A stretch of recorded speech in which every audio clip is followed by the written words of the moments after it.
édition spéciale en direct du studio 27.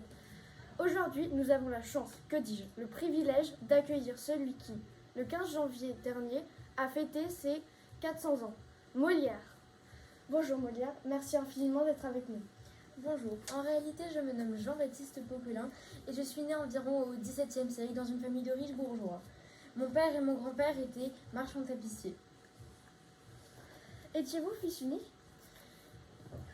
Excusez-moi, c'est un sujet quelque peu sensible pour moi. Excusez-moi. Mes frères et sœurs sont tous morts très jeunes. Ma mère aussi est morte très jeune de la tuberculose et par la suite mon père s'est remarié. Est-ce votre famille qui vous a destiné au théâtre? Non, c'est, voyez-vous, on va dire mes parents, enfin mon père et mon grand-père voulaient que je sois comme eux, c'est-à-dire marchand tapissier, comme je l'ai dit par la suite. Mais j'ai décidé de faire le métier que je voulais faire, c'est-à-dire jouer du théâtre. Vous êtes ensuite devenu un homme de théâtre très complet. Oui, on peut dire que j'étais polyvalent. J'ai travaillé le métier d'auteur, d'acteur, de metteur en scène et de directeur de troupe. En parlant de troupe, pouvez-vous me rappeler le nom de celle que vous avez créée? Elle s'appelait l'Illustre Théâtre, que j'ai faite avec une amie à moi qui s'appelait Madeleine Béjart. Vous avez joué à la cour, à Versailles. Oui, mais j'ai aussi joué, au début de ma carrière, j'ai joué à Paris, puis après j'ai sillonné les routes de France pendant environ 13 ans. Et par la suite, je suis revenue à Paris et j'ai joué pour Louis XIV du coup. Et voilà. Très impressionnant. Dernière question que sûrement beaucoup de personnes doivent se poser. On dit que vous êtes mort sur scène. Mais est-ce une infox? Oui et non. Pendant que je jouais la 4e représentation du Malade imaginaire, un malaise m'est pris et du coup on m'a ramenée à mon domicile et je suis morte quelques heures après. J'espère que ce n'était pas trop douloureux. Merci Monsieur Molière d'avoir pris le temps de répondre à nos questions. Merci à vous. Mais avec tout le respect que nous vous devons, nous ne croyons pas un seul instant à votre disparition. Vous êtes une star du théâtre, un dramaturge toujours vivant, tant vous êtes joué et aimé. La preuve en image avec notre envoyé spécial Célian en direct du collège René Caillé. À toi Célian. Et oui, Héloïse, je suis actuellement dans les couloirs du collège René Caillé et derrière ces murs, des élèves répètent des disputes familiales du malade imaginaire. Venez, entrons.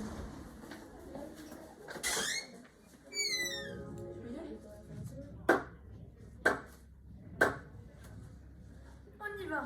Ah, chienne, ah, Caroline. J'entre, soufflez de votre impatience, vous pressez si fort les personnes que je me suis donné un grand coup de la tête contre un canon volé. Ah, ta tresse. Ah, Il y a ah, une heure, ah, tu m'as laissé. ah. Tais-toi donc, coquine, que je te querelle.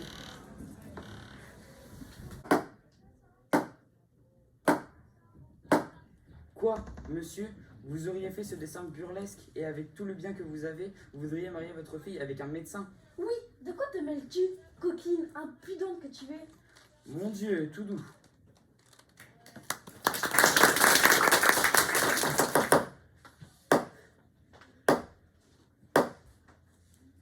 La tendresse paternelle vous prendra. Elle ne me prendra point.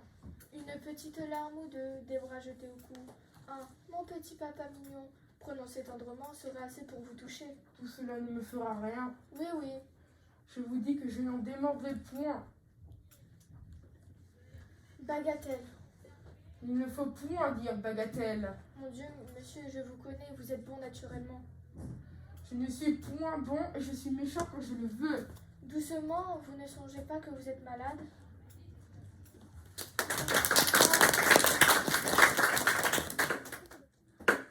Où est-ce donc que nous sommes? Et quelle audace est-ce là à une coquine de servante de parler de la sorte devant son maître? Quand un maître ne songe pas à ce qu'il fait, une servante bien censée a le droit de le redresser. Ah, insolente, il faut que je t'assomme. Il est de mon devoir de m'opposer aux choix qui vous peuvent déshonorer. Viens, viens, que je t'apprenne à parler. Je m'intéresse comme je dois à ne point laisser faire de folie. Chienne, Non, je ne consentirai jamais à ce mariage. pandarde. Et elle n'épousera pas votre Thomas Diapharius. Carogne. Et elle m'obéira plutôt qu'à vous.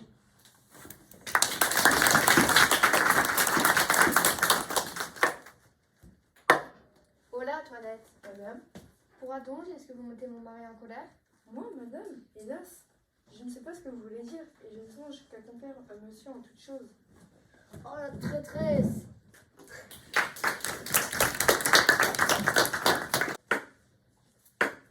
Allons, ma fille, touchez dans la main de monsieur et donnez votre foi comme à votre mari. Mon père, Eh bien, mon père, qu'est-ce que cela veut dire? de grâce, ne précipitez pas les choses. Donnez-nous au moins le temps de nous connaître et de voir naître en nous cette inclinaison si nécessaire à composer une union parfaite.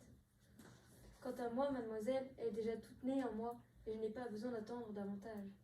Si vous êtes si prompte, monsieur, il n'en est pas de même que moi. Et je vous avoue que votre mairie n'a pas fait assez d'impression dans mon âme. Oh, bien, bien, tout ça aura tout le loisir de se faire quand vous seriez mariés ensemble. Et mon père, donnez-moi du temps, je vous prie. Le mariage est une chaîne où on ne doit jamais soumettre un cœur par force.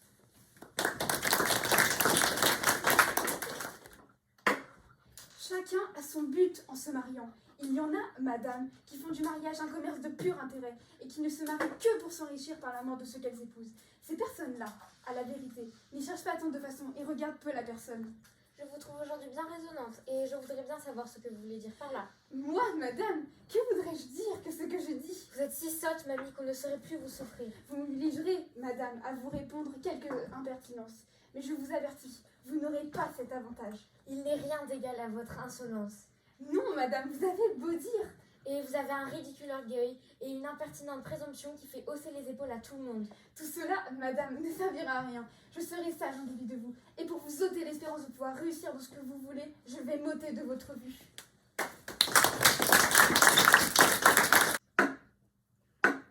Il faut premièrement que vous ayez le fouet pour avoir menti, puis après nous verrons au reste. Pardon mon papa, non, non, mon pauvre papa, ne me donnez pas le fouet. Vous l'aurez, au nom de Dieu, que je ne l'ai pas. Oh, allons, allons. Ah mon papa, vous m'avez blessée. Attendez, je suis morte. Oh là, qu'est-ce que cela? Louison, Louison? Ah, ma fille! Ah, malheureux, ma pauvre fille est morte. Qu'ai-je fait, misérable? Ah, ma fille. Ah, Louison, ma pauvre petite fille est morte. Là, là, mon papa, ne pleurez point tant, je ne suis pas tout à fait morte.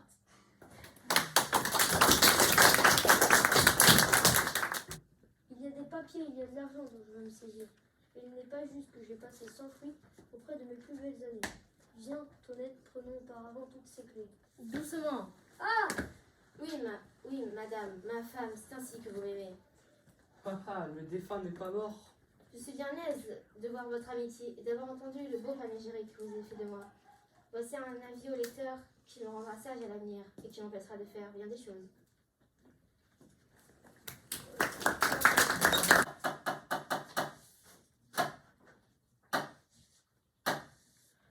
Ah mon Dieu!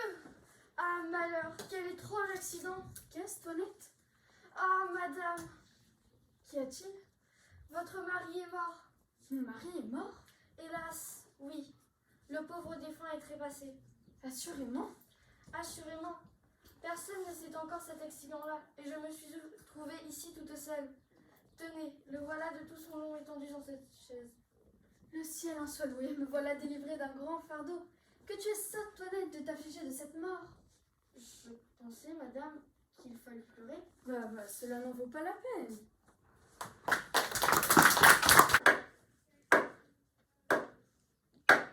Qu'avez-vous donc, belle Angélique, et quel malheur pleurez-vous? Hélas, je pleure tout ce que dans ma vie, je pourrais perdre des plus chers, des plus précieux. Je pleure la mort de mon père. Souffrez, mon père, et que je vous donne ici mes paroles, et que je vous embrasse pour vous en témoigner mon ressentiment. Ah, ma fille, rien n'est point de peur, je ne suis pas mort. Viens, tu m'ouvres sans ma véritable fille. Je suis ravie d'avoir vu ton bon naturel.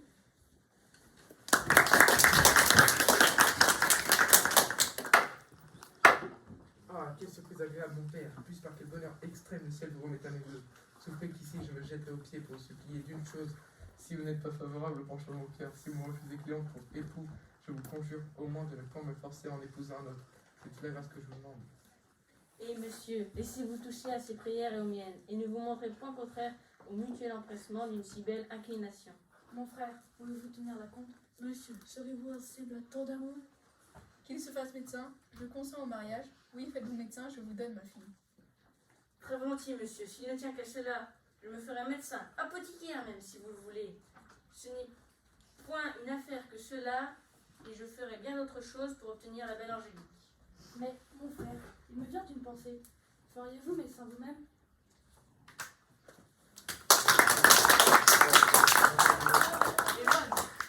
Ah là là, déjà si jeunes et si talentueux, ils sont en train de me voler la vedette. En effet, les jeunes de Mosée-sur-le-Mignon sont très talentueux. C'est la fin de notre édition spéciale, mais nous nous retrouvons très bientôt pour de nouvelles rencontres improbables. Au revoir. Il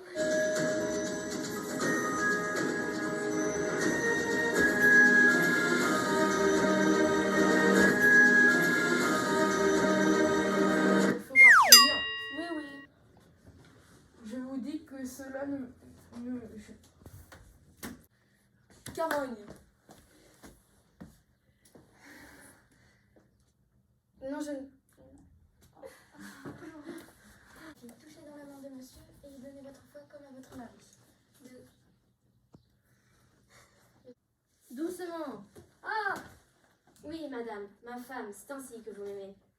Haha, le défunt n'est pas mort. Je suis bien aise d'avoir entendu le beau panégyrique que vous avez fait de moi. Oh non, attends, je me suis trompée. Puisse par quel bonheur extrême le ciel vous remette avec vous. Souffrez qu'ici je me jette aux pieds pour vous supplier d'une chose. Si vous n'êtes pas favorable, penchant mon cœur. Si vous me refusez client pour époux, je vous conjure au moins de ne pas me forcer à en épouser un autre. C'est toute la grâce que je vous demande. C'est pas jeter à genoux. Médecin, apothicaire même, si vous le voulez. Ce n'est point une affaire que cela, et je me ferai bien autre chose pour obtenir la belle Angélique. Mais, mon frère, il me vient une pensée.